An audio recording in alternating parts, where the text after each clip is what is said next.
আসসালামু আলাইকুম বন্ধুরা, ইসলাম ইলেকট্রনিক্সের পক্ষ থেকে আপনাদেরকে জানাই স্বাগতম। এটি একটি সুকাম কোম্পানির ইনভার্টার স্কোয়ারের। এই পিসিবিগুলোর পারফরমেন্স মাশাআল্লাহ মানে খুবই ভালো। আমার ব্যক্তিগত পছন্দের একটা এই সার্কিটগুলোর কমপ্লেন বলতে গেলে খুবই কম। তো জানি না কোন টেকনিশিয়ান ভাই এটাকে কাজ করছিল। এটার চার্জিং মানে কখনো কাট আপ করে না। তো চার্জিং কাট আপ কেন করে না তা আপনাদেরকে দেখাচ্ছি বন্ধুরা। তো সরাসরি দেখিয়ে দেওয়ার চেষ্টা করছি। এইটাকে চার্জিং কাট আপকে কন্ট্রোল করছে, এই যে আপনারা দেখতে পাচ্ছেন R15, এটা 47K। এই রেজিস্টারটা দিয়ে আপনার চার্জিং কাট আপ কন্ট্রোল করা হয়। এই রেজিস্ট্যান্সের ভ্যালুর ওপরে আপনারা চার্জিং হাই কাট লো কাট করতে পারবেন।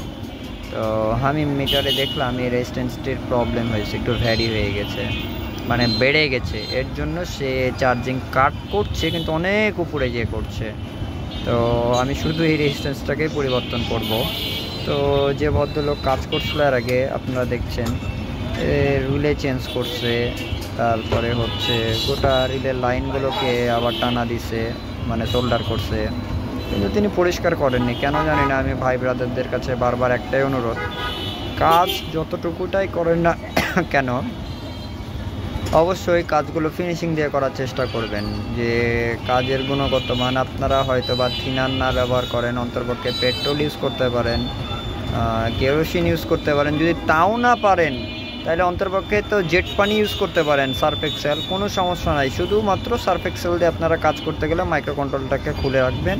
খুলে রেখে তাকে আপনারা পূর্ণাঙ্গ একবারে মানে সার্ফ এক্সেল হোক বা আপনারা আপনাদের মতো যে কোনো হ্যান্ড ওয়াশ হোক, সেগুলো দিয়ে ওয়াশ করবেন, ভালো করে ওয়াশ করবেন, কোনো সমস্যা হবে না। আমার ছোট্ট অভিজ্ঞতা থেকে আপনাদেরকে শেয়ার করলাম, কোনো প্রকার সমস্যা হবে না। এই তো সামান্য স্কোয়ারের পিসিবি, আমরা এত দামি দামি যখন কাজগুলোর ক্ষেত্রে যখন সমস্যার সমাধান না হয়, পিসিবি ইনফেকশান থাকে, পিসিবিতে কিছু মানে দেখা যাচ্ছে যে লাইনগুলো ড্যামেজ হয়ে যায় মেডিকেল ইকুইপমেন্টের ক্ষেত্রে, সেক্ষেত্রে আমরা পূর্ণাঙ্গ, যেটা আপনাদেরকে সত্য কথা বলি, পূর্ণাঙ্গ তাকে আমরা জেট পানি দিয়ে ধুই।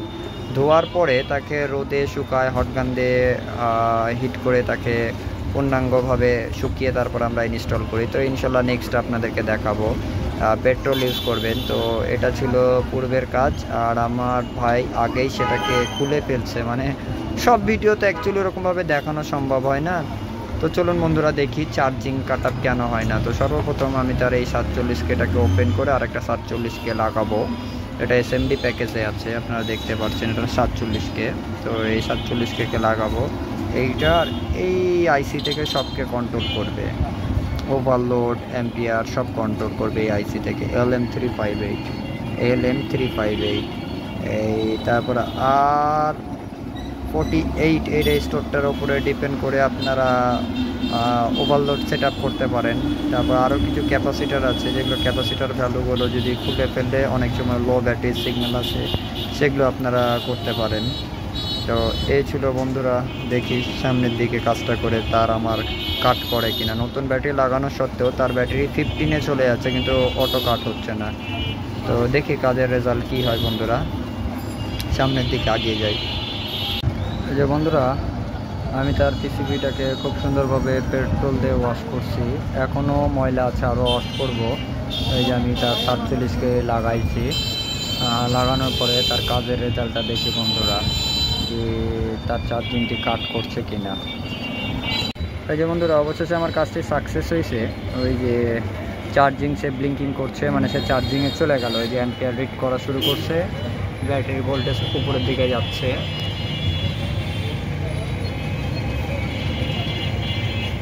ব্যাটারিটা উপরের দিকে আছে, আমার ব্যাটারিটা ছোট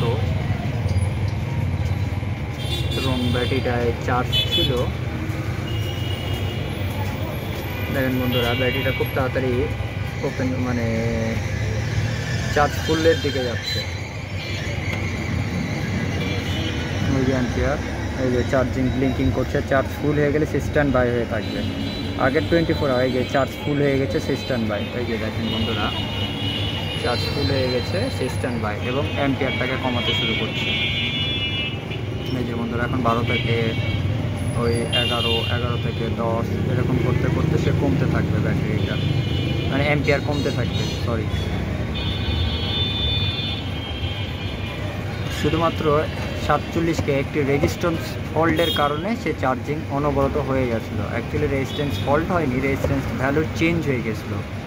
তো এই ভ্যালুটা চেঞ্জ হয়ে যাওয়ার কারণে আমি শুধু তাকে ওপেন করে আরেকটি রেজিস্ট্যান্স লাগাইছি 47K। সেক্ষেত্রেই আমি চার্জিংটিকে সমাধান করে ফেলছি। এই যে চার্জিং আমার এই যে কাট আপ করে দিছে এবং সে একবারে স্লো মোশনে চলে যাচ্ছে। এখন সে টিগল চার্জিংয়ে চলে গেছে। 1 অ্যাম্পিয়ার, হাফ অ্যাম্পিয়ার, 1 অ্যাম্পিয়ার এরকম ধরে রাখবে ব্যাটারিটা পূর্ণাঙ্গ ফুলের পথে যখন চলে যাবে। এই যে ব্যাটারি ভোল্টেজ, ওই যে আমার স্ট্যান্ড বাই। তো ওই R15 ওই লোকেশনে যে রেজিস্টারকে আপনারা যদি মনে করেন কোনো গিয়ার লাগাবেন, গিয়ার লাগিয়ে আপ ডাউন করতে পারবেন। আপনি যে জায়গাতে কাটিং করতে চান সেই জায়গাতেও করতে পারেন খুব সহজে। তো এই ছিল বন্ধুরা আজকের ভিডিও এই সুকাম নিয়ে, 850 মডেল নিয়ে। আসসালামু আলাইকুম।